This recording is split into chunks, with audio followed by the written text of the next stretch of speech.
Jadi firewall adalah suatu sistem yang dirancang untuk melakukan pencegahan terhadap akses yang tidak diinginkan yang berasal dari atau ke dalam sebuah local network. Nah, dengan adanya firewall memungkinkan kita untuk melakukan tracing koneksi untuk kemudian kita bisa mengambil tindakan apakah koneksi tersebut akan kita teruskan forward atau kita jatuhkan drop atau kita tolak atau reject ya. Nah, secara default, GNU Linux sendiri sudah memiliki built-in firewall yaitu NetFilters atau IP tables. Nah, namun konfigurasinya cukup rumit, jadi kita bisa menggunakan UEFI untuk memudahkan kita dalam melakukan konfigurasi firewall. Nah, di sini saya sudah menyiapkan sebuah virtual machine ya.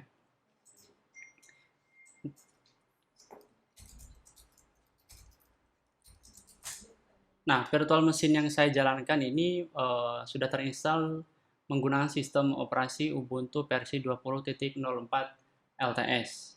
Begitu. Nah, untuk mengkonfigurasi firewall dengan UEFI, pertama kali kita harus menginstal ya. Jadi untuk menginstalnya kita bisa menggunakan package management. Kalau misalkan teman-teman menggunakan sistem operasi Ubuntu, Debian dan turunannya, teman-teman bisa menggunakan package management apt-get.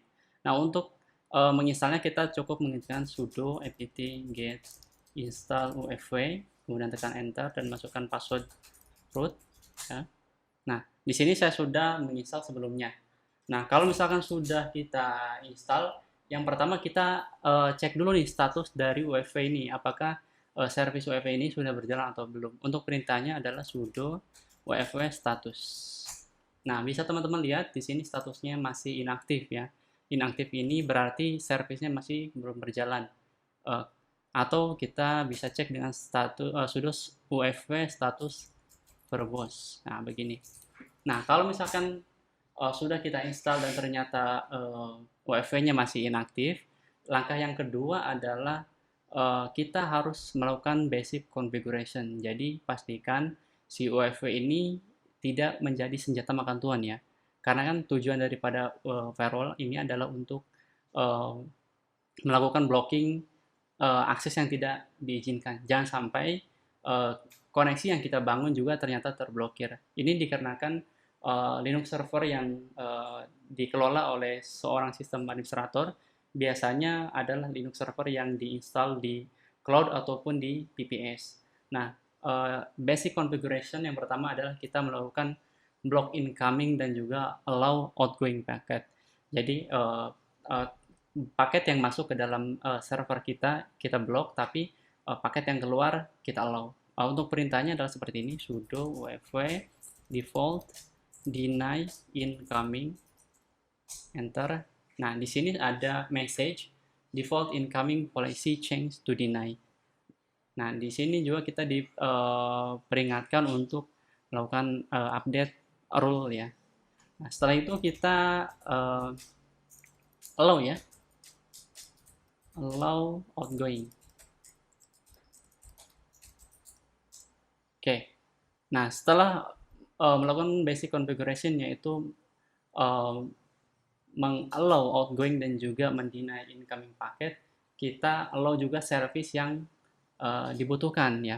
Di sini contohnya adalah Linux server yang saya jalankan ini seolah-olah berada di cloud ataupun di VPS. Nah, untuk meremotnya biasa kan kita membangun koneksi melalui koneksi SSH ya. Jadi pastikan service SSH sudah di-allow dulu. Jadi kalau misalkan service SSH-nya belum di-allow dan ternyata UEFI-nya langsung kita jalankan, otomatis kita tidak bisa mengakses Linux server kita.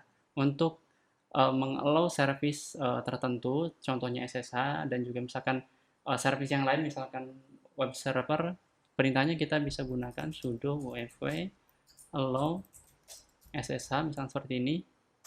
Nah, teman-teman juga bisa meng-allow layanan ataupun service menggunakan port ya. Jadi tidak harus servisnya kita ketik ya. Misalkan di sini SSH itu menggunakan TCP, protokol TCP dan juga port 22. Jadi perintahnya adalah sudo UEFI allow 22/TCP. Enter. Nah, di sini sudah berhasil kita tambahkan. Nah, untuk kalau misalnya kita sudah yakin eh, koneksi yang dibutuhkan ini sudah kita allow, kita bisa enablekan untuk menjalankan atau mengaktifkan WiFi-nya. Kita bisa menggunakan perintah sudo UFW enable. Nah, setelah kita berhasil mengaktifkan dan juga melakukan konfigurasi dasar pada firewall UEFW, selanjutnya kita cek nih, apakah rule yang kita tadi jalankan ini atau kita buat ini sudah berfungsi dengan baik atau belum.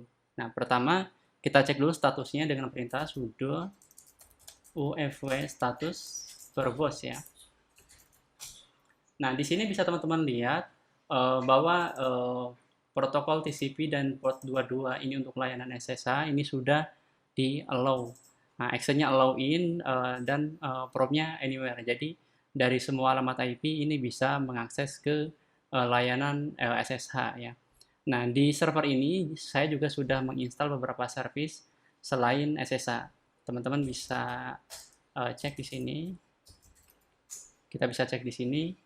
Nah, di sini bisa teman-teman lihat bahwa ada beberapa service yang berjalan pada server yang saya punya. Nah, di sini ada SSH, kemudian ada Telnet ya. Di sini menggunakan port 23, kemudian layanan web server 80, MySQL dan port 9090 ya. Ini untuk layanan cockpit ya. Nah, kita bisa melakukan verifikasi apakah role UFW ini sudah berjalan atau belum dengan cara mengakses salah satu service yang tadi kita belum allow. Nah, yang belum allow, yang belum kita allow yaitu service telnet, kemudian HTTP, dan juga port 8080 ya. Kita coba menggunakan web browser, tapi sebelumnya kita cari tahu dulu nih IP-nya berapa ya. IP-nya adalah 192.168.254. Ini untuk testing aja. Kalau server sungguhan tentunya pasti menggunakan IP public ya. Kita bisa buka browser, kemudian kita ketik di URL bar, kemudian kita coba akses. Sorry, ini masih bisa diakses, kemungkinan ini masih nyangkut cache-nya ya. Coba kita buka lagi. Nah, kalau sudah loading seperti ini kemungkinan akses ke web server yang ada di server ini sudah terblokir ya oleh firewall UFW kayak gitu. Kita coba service yang lain. Jadi di sini tadi ada service untuk aplikasi cockpit menggunakan port 9090. Kita coba buka.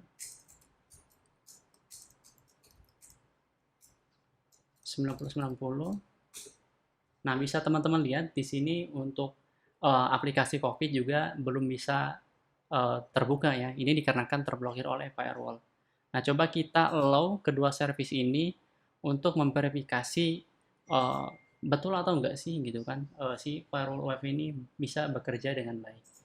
Kita coba masuk lagi ke server sudo wp status. Nah, di sini baru layanan SSH aja yang kita allow. Nah, kita coba allow layanan yang lain. Sudo ofw allow tadi port 80 ini untuk layanan web server TCP. Enter. Oke, di sini sudah ada message rule added. Nah, satu lagi ini untuk port 9090 TCP. Kita cek lagi sudo ofw status. Nah, bisa teman-teman lihat di sini bahwa sudah ada 3 rule ya di firewall UEFI kita. Artinya firewall UEFI ini sudah mengizinkan 3 layanan agar bisa diakses dari publik. Yang pertama adalah layanan SSH melalui TCP port 22, web server, dan juga aplikasi cockpit. Coba kita lakukan verifikasi kembali untuk membuktikan apakah rule ini bekerja atau enggak. Kita buka web browser lagi, kemudian kita buka. Nah, di sini bisa dilihat kita sudah bisa mengakses web server di server ini. Nah, untuk aplikasi cockpit menggunakan port 9090 juga sudah bisa diakses. Artinya di sini betul ya firewall UEFI ini bisa bekerja dengan baik.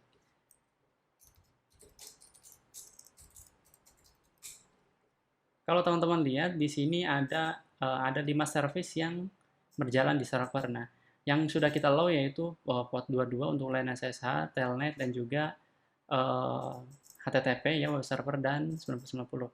Nah, tapi Telnet ini belum kita allow. Kita coba tes apakah Telnet ini terblokir atau tidak. Kita coba buka terminal, kemudian kita lakukan Telnet 192.168.88.252. Oke, bisa teman-teman lihat di sini masih trying ya, artinya ini terblokir oleh firewall seperti itu. Nah, untuk melakukan allow menggunakan beberapa port sekaligus, tujuannya adalah agar kita bisa melakukan konfigurasi pada firewall UEFI ini lebih cepat ya. Misalkan kita allow port dari 1000 sampai 2000. Nah, perintahnya adalah sudo UEFI allow port yang kita allow itu mulai dari berapa, misalnya 1000.2 ya, 1000 ini port awal yang akan kita allow, kemudian titik 2 port terakhir, misalkan 2000 ini berjalan misalkan di protokol TCP/TCP seperti ini. Nah, kemudian kita coba tambahkan lagi untuk mengallow port 1000 sampai 2000 di protokol UDP. Nah, kita coba verifikasi. Nah, bisa teman-teman lihat di sini sudah berhasil kita tambahkan rule 1000 sampai 2000 untuk protokol TCP dan juga UDP. Nah, selanjutnya adalah kita bisa mengallow di UEFI ini dari atau berdasarkan alamat IP address tertentu ya. Untuk konfigurasinya kita bisa menggunakan sudo UEFI allow from, misalkan kemudian kita ketikkan alamat IP yang akan kita allow ya. Di sini contohnya saya menggunakan IP, sebentar saya cek dulu. Nah, IP laptop saya adalah 192.168.88.253. Nah, kita coba copy, kemudian kita masukkan ke sini. Kemudian kita coba verifikasi kembali. Nah, bisa teman-teman lihat di sini alamat IP saya sudah berhasil di-allow untuk mengakses service apapun, port apapun, dan juga lain apapun di dalam server. Nah, setelah kita berhasil, nah kemudian kita kalau misalnya kita mau menghapus rule-nya ini gimana sih ya? Untuk menghapus rule-nya cukup simple. Nah, jadi kita tinggal tambahkan delete aja ya. Jadi kita tambahkan parameter delete, sudo UEFI delete allow from 192.168.88.253. Kemudian kita enter. Nah, di sini sudah ada message bahwa rules berhasil kita delete. Coba kita verifikasi kembali. Nah, sudah hilang ya. Begitu. Nah, kalau misalkan UEFI ini mau kita reset gitu kan, agar konfigurasi yang sudah kita buat ini bisa hilang, kita bisa menggunakan perintah sudo UEFI reset. Kemudian kita ketik ya, kemudian enter. Nah, di sini sudah berhasil direset ya. Kita bisa cek sudo UEFI status seperti itu. Nah, di sini kita sudah berhasil membuat, kemudian melakukan allow incoming, melakukan allow beberapa port yang akan kita jalankan atau kita izinkan berjalan di server. Kemudian kita juga sudah berhasil melakukan reset konfigurasi. Nah, selanjutnya bagaimana kalau misalkan kita ingin menonaktifkan service ataupun firewall UEFI ini? Caranya cukup mudah, teman-teman bisa menggunakan perintah sudo UEFI disable seperti ini, kemudian enter ya.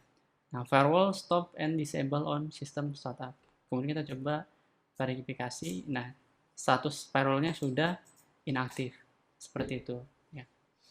Nah, demikian atas bagaimana cara kita mengamankan Linux server menggunakan firewall UEFI. Nah, tapi perlu Netrunner ketahui bahwa firewall UEFI ini hanya digunakan untuk mengamankan Linux server saja yang sifatnya dedicated. Nah, kalau misalkan teman-teman mau mengamankan jaringan secara keseluruhan, ini kurang proper ya. Jadi teman-teman harus menggunakan perangkat yang memang difungsikan khusus untuk firewall. Misalnya perangkat next generation firewall.